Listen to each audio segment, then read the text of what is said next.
عثمان، آج کا جو ہمارا موضوع تھا، ہم نے کہا کہ کبھی کبھار ہماری گفتگو، یعنی جس طرح ہم اگر سینس آف ہیومر کی بات کریں، حص مزاح ہماری ایسی ہے کہ ہم دوسروں پہ چوٹ کرنے کو اپنے آپ کا سینس آف ہیومر سمجھتے ہیں. ہمارے مذاق بہت بھدے ہوتے ہیں، اس میں باڈی شیمنگ شامل ہے، اس میں کسی کے نام کا مذاق اڑانا شامل ہے، کسی کے اتوار کا مذاق اڑانا شامل ہے. آج جبکہ رمضان مبارک کا موقع ہے، کیا کہنا چاہیں گے اس حوالے سے آپ؟ جی السلام علیکم، بسم اللہ الرحمن الرحیم. دیکھیں، رمضان یا روزہ جو ہے وہ سیلف کنٹرول یا سیلف ریگولیشن کا نام ہے، جس کے اندر آپ کے سوچ، آپ کے تھاٹس، آپ کی زبان، غصہ اگر آ رہا ہے اپنے غصے کو مینیج کرنا ہے، آپ کو کسی پہ تنقید کرنی ہے اپنے وہ مینیج کرنا ہے، اور خاص طور پہ جیسے آپ نے بولا کہ یہ کسی کا لیٹ ڈاؤن کرنا، کسی کے بارے میں بری بات کرنا، کسی کو نیچا دکھانا، یہ تو بالکل ہی اس کی ممانعت ہے. یہ تو چاہے رمضان ہو یا عام حالات ہوں، یہ تو بہت ہی غلط ہے. مطلب آپ کسی کو ہرٹ کر رہے ہیں، کسی کی دل کو ٹھیس پہنچا رہے ہیں، اس کی تو کوئی گنجائش نہیں ہے. بالکل صحیح. اور میرے خیال میں ایسا کرتے جو لوگ ہیں، اگر دیکھا جائے سعد بھائی، تو زمانہ جاہلیت میں دیکھیں تو یہ تو مشرکین کے اتوار ہوا کرتے ہیں. مسلمان کو تو کہا گیا ہے کہ تمہاری ہاتھ سے، تمہاری زبان سے کسی کو ایذا نہ پہنچے، لیکن اس کے باوجود ہم اپنے ارد گرد دیکھتے ہیں کبھی بھی جلی کٹی سنانے سے، بلکہ مجھے حیرت یہ ہوتی ہے کہ جب اس طرح کی باتیں ہم کر رہے ہوتے ہیں تو ہم کہتے ہیں یار یہ تو میں اس کی اصلاح کرنے کے لیے کہہ رہا ہوں، اس کو احساس دلانے کے لیے کہہ رہا ہوں. حالانکہ اس کی کوئی روایت ہمیں نہیں ملتی کہ ڈانٹ ڈپٹ کرنے سے یا برا بھلا کہنے سے کبھی کسی کو ہدایت ملی ہو.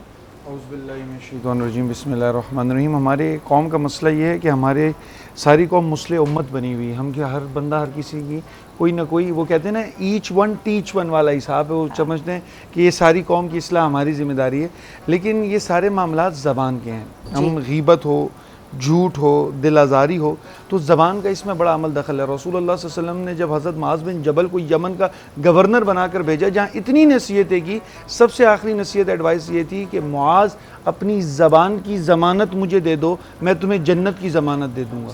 تو حضرت معاذ فرماتے ہیں یا رسول اللہ، لوگ زبان کی وجہ سے بھی جہنم میں جائیں گے؟ تو رسول فرماتے ہیں تمہارا بھلا ہو معاذ، دنیا میں اس وجہ سے سب سے زیادہ لوگ جہنم میں جائیں گے کہ زبان کا غلط استعمال کرتے ہیں. ہمارے ہاں سب سے بڑا پرابلم یہ ہے کہ کچھ بھی کسی کو کہہ دیتے ہیں، نہ سوچتے ہیں کہ اس کے کیا مینٹل اس کے اوپر افیکٹس پڑیں گے. مذاق اڑا دینا کسی کا. اور یاد رکھیے، اور یہ ہمارے جیسے آپ دیکھتی بھی ہوں گے انسٹاگرام ریلز پہ بھی، بوائز کی تو فرینڈشپ ہی ایسی ہے کہ وہ کسی کو کچھ بھی کہہ دیتے ہیں. اگر میں آپ کو رسول اللہ صلی اللہ علیہ وسلم کا مذاق بتاؤں تو رسول اللہ صلی اللہ علیہ وسلم، یہ نہیں کہ اسلام مذاق نہیں سکھاتا، رسول اللہ صلی اللہ علیہ وسلم حضرت مولا علی رضی اللہ تعالیٰ عنہ ایک ساتھ بیٹھے ہیں تو کھجوریں نوش فرما رہے ہیں.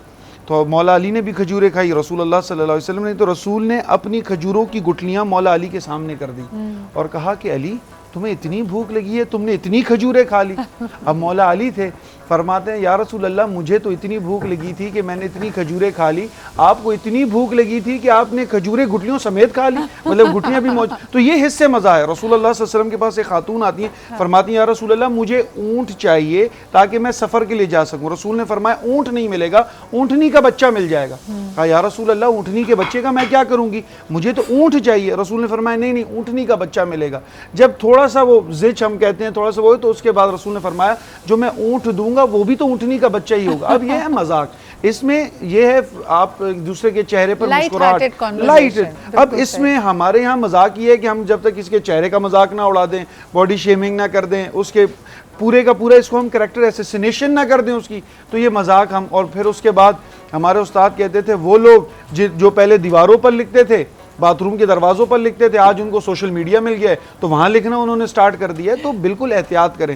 سوشل میڈیا پر کہیں بھی کوئی کمنٹ کر دینا، کچھ بھی کر دینا. I'm sorry to interrupt you، مجھے بتائیں، بریک میں مجھے جانا ہے، کیا ان باتوں کی، یعنی لوگ سمجھتے ہیں نا کہ اگر زبان سے کسی کو نقصان پہنچایا یا کسی کو سامنے کوئی بری بات کہی تو جی فرشتے نوٹ کر رہے ہیں، ہم کیوں بھول جاتے ہیں کہ سوشل میڈیا میں بھی جو کہا یا لکھ رہے ہیں اس کی پکڑ ہوگی کیا؟ بالکل ایسا ہی. آپ بولنے کا اظہار وہاں بولنے سے نہیں کر سکتے، ٹائپنگ سے ہو رہا ہے، تو بالکل ایسا ہی ہے. وہ اظہار بالکل اسی طرح لکھا جائے گا. اور اس میں سوشل میڈیا کی بات آئی تو ایک کتنا بڑا گناہ ہے، ہم کسی کی وائس نوٹ لیک کرتے ہیں، ویڈیوز لیک، لنکس، یہ جو ہمارے اتنا بڑا گناہ ہے. اللہ رب العزت نے بولا کوئی کسی مسلمان کا ستر نہ رکھے، اللہ رب العزت اس کا، ہم پر یہ فرض نہیں ہے کہ ہم تک کوئی بات پہنچی تو ہم سوشل میڈیا پر پوسٹ کر کے پوری دنیا میں اعلان کریں.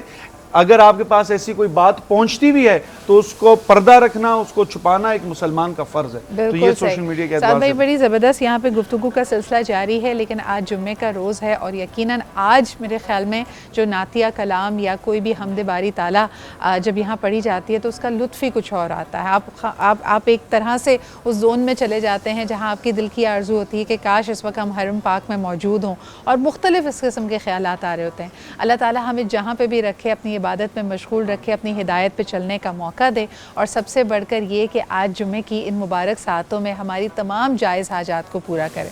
ہمارے ساتھ موجود ہیں اسد ایوب، اور ان سے بھی میں جمعہ مبارک. بہت بہت اسد جی بہت شکریہ، آپ سب کو بھی جمعہ مبارک. آج ہمارے اس خوبصورت سے دن کی مناسبت سے کیا کلام سنائیں گے ہمیں؟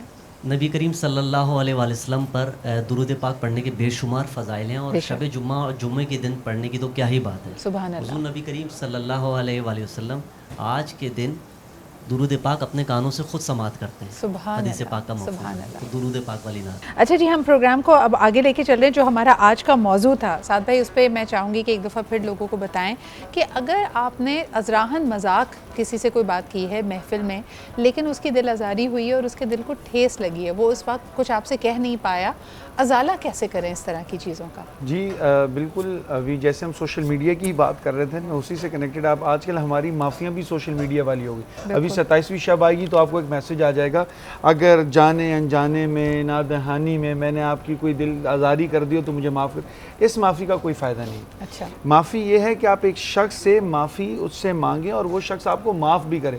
اور ضروری بھی نہیں ہے کہ ہمارے یہاں جب لوگ ایسی شب آتی ہیں تو بہت زیادہ ایموشنل ہو کے کہہ دیتے ہیں مجھے معاف کر دیں، میں نے فلاں جگہ بھی آپ کی بات غیبت کر دی تھی، معاف کر دیں، میں نے وہ بھی کر دی. جو شخص کو معلوم بھی نہیں ہوتا وہی اچھا کہتا ہے اچھا یہ بھی تم کر چکے ہو، تو یہ بھی بتانے کی ضرورت نہیں ہے. آپ سے اس کہہ دیں کہ میں نے اگر یہ بات آپ کو بری لگی ہو تو مجھے معاف کر دیں، اور کوشش کریں کہ کوئی نہ کوئی اس کو گفٹ دے دیں تاکہ اس کے تھوڑا سا کنسولیشن. ایک ٹیکنیکل سوال اس میں کرنا چاہ رہی تھی کہ اور یہ میں علامہ شفقت صاحب کے پاس لے جانا چاہوں گی. سر مجھے یہ بتائیں کہ عام طور پہ اگر کوئی آپ سے معافی مانگ لے، بہت زیادہ آپ کو تکلیف پہنچانے کے بعد معافی مانگے، تو مجھے لگتا ہے کہ ایک سوشل پریشر، ایک معاشرتی دباؤ پیدا ہو جاتا ہے کیونکہ اس شخص نے زبان سے آپ سے ایکسکیوز کر لیا ہے تو آپ اس کو معاف کر دیں. اگر آپ کا دل اس وقت معافی پہ آمادہ نہ ہو تو کیا کرنا چاہیے؟ اچھا سوال ہے آپ کا. اصل میں بات یہ ہے کہ ہم یہ جو دنیا ہے نا، یہ دنیا طبیعت ہے، نیچر ہے. اب یہاں سائیکالوجسٹ بیٹھے ہوئے ہیں، یہاں تک بات کی گئی ہے کہ اگر آپ کسی برتن کو برا بھلا کہیں گے اس پہ بھی اثر ہوگا، وہ ریئیکشن دکھائے گا. یہاں تک آپ کسی ادارے میں جا رہے ہیں تو آپ وہ جو آفیسر بیٹھا ہوا ہے اس کی برائی شروع کر دیں تو یہ اثر ہوگا کہ وہ کام آپ کا صحیح نہ ہو، یعنی اتفاقی.